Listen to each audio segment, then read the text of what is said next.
Sa totoo lang, may backstory yan si Rene J. Hindi talaga siya main 5 dapat.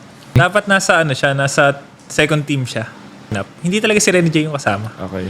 Pero, nung napunta siya sa kabila, naghalimaw kasi siya.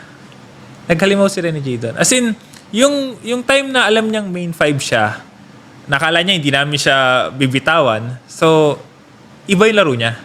Nung nalaman niya, nagtaka siya na, uy, bakit pinatapon ko? Kasi, alam niya naman kasi na, ang usap namin before mag-MSC is, ikaw kukunin kong Main 5. main 5. Ngayon, kapag nag-10 man, akala niya na, ang inisip niya, kaya lang kami kumuha ng 5 man sa kabila ng Rome para mabuo yung apat.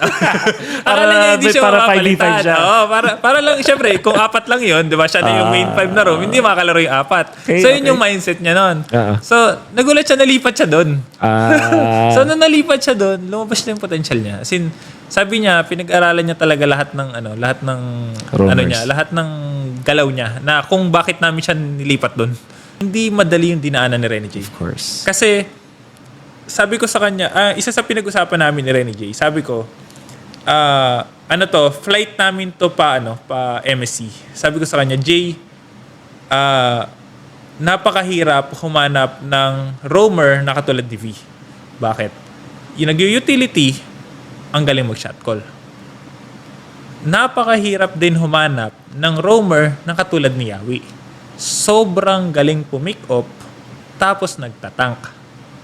Gusto ko, Jay, kaya mo pareho. Sheesh! Sabi ko sa kanya. Ngayon, sabi ko, pero hindi lang yon. Sabi ko, hindi lang yung dalawa. May pangatlo pa tayo. Sabi ko sa kanya, ito yung project ko sa'yo.